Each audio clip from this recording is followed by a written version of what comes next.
अस्सलामुअलैकुम, आप देख रहे हैं CNN। मैं हूं ज़ैनुल हसन। मैं हूं उनज़ला इरफान। नाज़रीन, पीपल्स पार्टी और नून लीग के दरमियान सीज़ फायर हो गया है। वज़ीर आज़म शहबाज शरीफ का chairman People's Party Bilawal Bhutto को टेलीफोन मौजूदा सियासी सूरत हाल, सैलाब और खारजा पॉलिसी पर बात हुई। दोनों जमातों के रहनुमाओं को एक दूसरे के खिलाफ बयानबाजी से रोक दिया गया है। हुकूमती वफ़द ने सदर आसिफ अली ज़रदारी को बना लिया। दोनों पार्टियों का सियासी इत्तेहाद को मज़ीद मजबूत करने और सियासी दर्जा हरारत कम रखने पर इत्तेफाक। मुलाकात में फैसला किया गया कि दोनों जमातें आइंदा सियासी पॉलिसी के लिए मिलकर चलेंगी।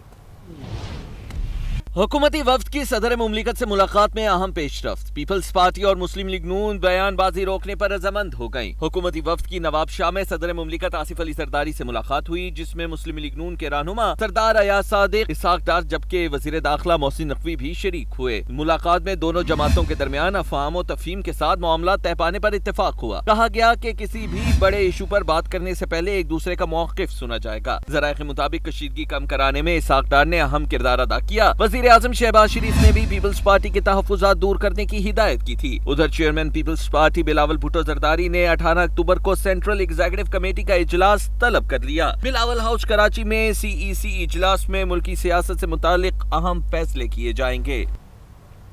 वज़ीर आला सिंध मुराद अली शाह कहते हैं कि सदर से वज़रा की मुलाकात पर किसी को तशवीश नहीं होनी चाहिए, ये मुलाकातें होती रहती हैं। मरीम नवाज की पीपल्स पार्टी पर तनकीद के सवाल पर मुराद अली शाह ने कहा कि उन्हें नहीं पता कि वो तनकीद करना छोड़ेंगी या नहीं।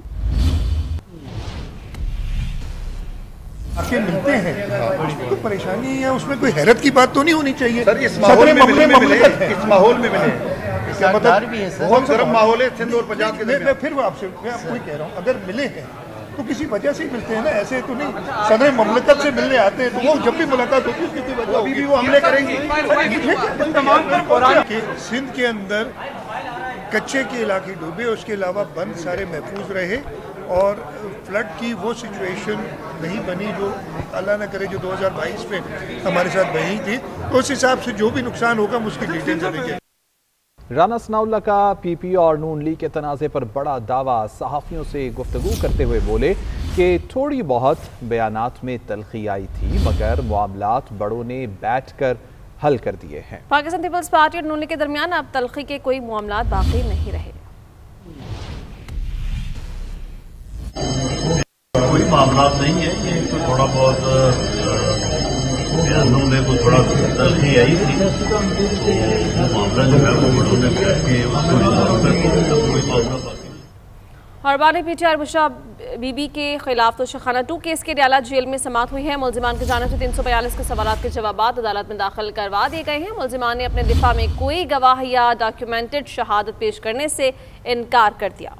अदालत ने पीर को फरीकैन के वकला से हतमी दलाइल तलब कर लिए हैं। इसी हवाले से मज़ीद जान लेंगे। ब्यूरो चीफ इस्लामाबाद मियां शाहिद हमारे पास मौजूद होंगे कुछ देर में। आपको बताएं कि बानी PTI और बुशरा बीबी के खिलाफ तोशाखाना 2 केस की अदालत जेल में समाअत हुई है और मुलजिमान की जानिब से 342 के सवालात के जवाबात अदालत में दाखिल करवा दिए गए हैं। मुलजिमान ने अपने दिफा में कोई गवाह या डॉक्यूमेंटेड शहादत पेश करने से भी इनकार कर दिया है। यूट्यूबर आदिल राजा को बरतानवी अदालत ने झूठा करार दे दिया है। बरतानवी हाई कोर्ट ने अहम मुकदमे का फैसला सुनाते हुए आदिल राजा को ब्रिगेडियर रिटायर्ड राशिद नसीर को 50,000 पाउंड हर्जाना अदा करने का हुक्म दे दिया है। आदिल राजा को हर्जाना और अदालती अखराजात की मद में 13 करोड़ अदा करने पड़ेंगे। तफसीलात रिपोर्ट में देखिए। यूट्यूबर आदिल राजा झूठा साबित हो गया। बरतानवी हाई कोर्ट ने अहम मुकदमे का फैसला सुना दिया। ब्रिगेडियर रिटायर्ड राशिद नसीर हद तक इज्जत केस में फतहयाब। आदिल राजा को हर्जाना और अदालती अखराजात की मद में 13 करोड़ अदा करना पड़ेंगे। मुआफी के अलावा ये यकीन दहानी भी कराना होगी कि वो आइंदा ऐसी हरकत नहीं करेंगे। अदालत ने आदिल राजा को ब्रिगेडियर रिटायर्ड राशिद नसीर को 50,000 पाउंड हर्जाना अदा करने का हुक्म दिया। आदिल राजा को मुद्दई को अदालती अखराजात की मद में भी तकरीबन 3 लाख पाउंड अदा करना होंगे। आदिल राजा को अपने तमाम मीडिया प्लेटफॉर्म पर फैसले का खुलासा शाये करने का भी हुक्म दिया गया। हाईकोर्ट के जज रिचर्ड स्पेयरमैन केसी ने करार दिया कि आदिल राजा ने ब्रिगेडियर रिटायर्ड राशिद नसीर को बदनाम किया, झूठे और बेबुनियाद इल्जामात लगाए। आदिल राजा ने राशिद नसीर पर लाहौर हाई कोर्ट का कंट्रोल संभालने, इंतखाबात में धांधली, सियासतदानों को रिश्वत देने के इल्जामात आयद किए थे। ब्रिगेडियर रिटायर्ड राशिद नसीर ने ट्विटर, फेसबुक और यूट्यूब पर शाये 9 अशातों को हद तक आमेज करार देकर बरतानवी अदालत में मुकदमा किया था। फैसला सुनने के बाद रिटायर्ड ब्रिगेडियर राशिद नसीर ने कहा कि जाती फायदे के लिए जहर और अफरा तफरी फैलाने वाले का किसी भी अदालत में दिफा मुमकिन नहीं। ये सिर्फ मेरी नहीं बल्कि हर उस शख्स की जीत है जिसे इन झूठे अनासिर ने बदनीयती से निशाना बनाया। लंदन हाई कोर्ट में आदिल राजा के खिलाफ हत्या के इज्जत के मुकदमे की समाअत रवां बरस 27 जून तक हुई थी। वफाकी वज़ीर इत्तलात अतर तारड़ कहते हैं कि PTI का पाकिस्तान मुखालिफ मन घड़त बयानिया अब पिट गया है। लंदन की अदालत का फैसला शरपसंद अनासर के मुंह पर एक जोरदार तमाचा है। PTI हर बार रियासत मुखालिफ साजिश को बैनुल-अक़वामी अदालतों और फोर्सेस पर शिकस्त हुई है। लंदन की अदालत का फैसला दर हकीकत पाकिस्तान के हक में आया है और दहशतगर्द और उनके सहूलतकार हरगिज कामयाब नहीं होंगे। तहरीक इंसाफ का इंतशारी टोला दहशतगर्दों का सहूलतकार है। अली अमीन गन्नापुर को दहशतगर्दों की मुकम्मल सहूलतकारी न करने पर हटाया गया है। PTI ने भगोड़े मुराद सईद के करीबी साथी को वज़ीर आला बनाने का फैसला किया है। सुहेल आफरीदी के जरिए दहशतगर्दों की सहूलतकारी की इजाजत नहीं दी जाएगी। मुल्क में एक इंतशारी टोला मौजूद है जो मुल्क के अमन अमान को तबाह करना चाहता है। जब उनकी हुकूमत थी तो उन्होंने नेशनल एक्शन प्लान को डिसकंटिन्यू किया। ये जेल में बैठा हुआ वो शख्स जिसकी हुकूमत के दौरान नेशनल एक्शन प्लान को खत्म करके दहशतगर्दों को वापस लाकर बसाया गया। कि तहरीक इंसाफ का पूरा इंतशारी टोला वो दहशतगर्दों का सहूलतकार भी है, जिसने पहले भी अपनी हुकूमत के दौरान दहशतगर्दों को वापस लाकर सेटल्ड एरियाज के अंदर बसाया, इनकी बाहिफाजत वापसी की, इनको वहां पे रहने सहने की जगह दी और इनको मेन स्ट्रीम एरियाज के अंदर लाकर इनको आबाद किया। KP की पॉलिटिक्स भी इसी चीज के इर्द गिर्द घूम रही है। KP की हुकूमत को और तहरीक इंसाफ को कि पाकिस्तान की सिक्योरिटी पॉलिसी इस्लामाबाद में बनती है और बनती रहेगी, पाकिस्तान की सिक्योरिटी पॉलिसी काबुल में नहीं बनेगी। दहशतगर्दी की सहूलतकारी की हरगिज रियासत पाकिस्तान इजाजत नहीं देगी। तहरीक इंसाफ के हवारी और तहरीक इंसाफ के शरपसंद अनासिर दुनिया में जहां मौजूद है, जिल्लत और रुसवाई उनका मुकद्दर बन रही है। मैं समझता हूं कि तहरीक इंसाफ का एजेंडा बैनुल-अक़वामी सतह पर कोर्ट्स के अंदर भी पिट के रह गया। इंतशारी टोले की शिकस्त है, इंशाअल्लाह ताला इनको हर फील्ड में शिकस्त होगी। पहले अपने आबाई शहर डेरा इस्माइल खान में तरक्याती कामों का इफ्तिताह करूंगा, फिर गवर्नर को इस्तीफा इरसाल करूंगा। वज़ीर आला अली अमीन गंडापुर ने इस्तीफे में ताखीर पर वजाहत पेश कर दी है। गवर्नर ने ताहाल इस्तीफा मौसूल न होने की तस्दीक कर दी। नामजद वज़ीर आला सुहेल आफरीदी ने नई काबीना की तश्कील का काम भी तेज कर दिया है। तैमूर सलीम झगड़ा और कामरान बंगश को नई काबीना में शामिल किए जाने का इम्कान है।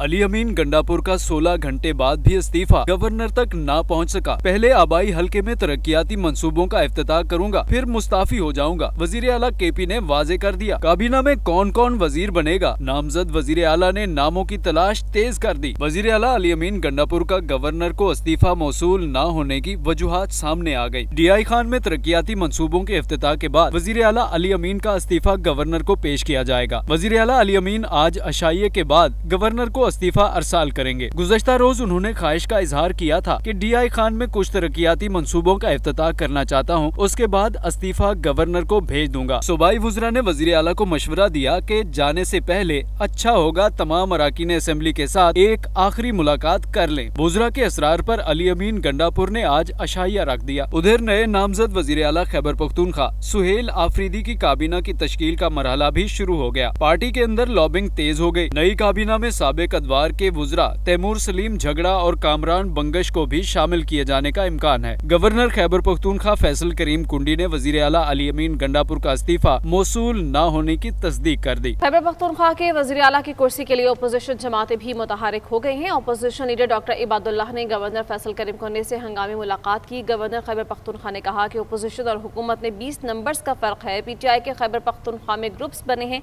जो एक दूसरे की टांगे खींचते रहते हैं। उधर आज पेशावर में अपोजिशन जमातों का मुश्तरका इजलास भी तलब कर लिया गया। अपोजिशन लीडर डॉक्टर इबादुल्लाह ने कहा कि मंजर बदल चुका है, अब अदम एतमाद नहीं, वज़ीर आला का इलेक्शन होगा, सबसे राबिते कर रहे हैं।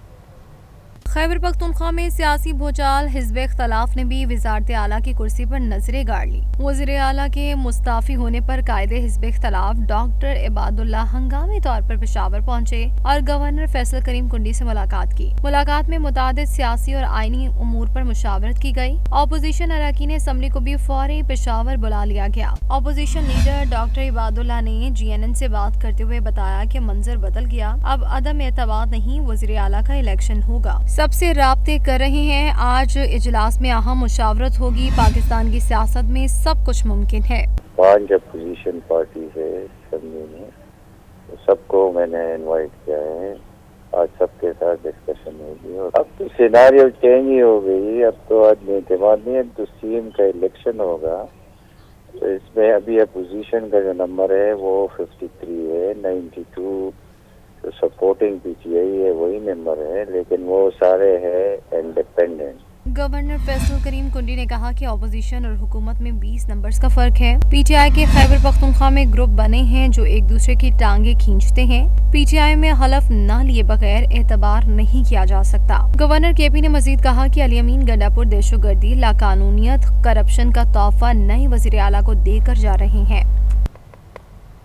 तहरीक-ए-इंसाफ ने पंजाब की स्टैंडिंग कमेटियों से इस्तीफा देने का ऐलान कर दिया है। चेयरमैन पीटीआई बैरिस्टर गौहर कहते हैं कि बानी चेयरमैन ने फौरी तौर पर कमेटियां छोड़ने का हुक्म दिया है। पार्टी चेयरमैनशिप से इस्तीफे के सवाल पर उन्होंने कहा कि चेयरमैन पीटीआई बैरिस्टर गौहर कहीं नहीं जा रहे। अगर वो चले गए तो इलेक्शन कमीशन में पार्टी खत्म हो जाएगी।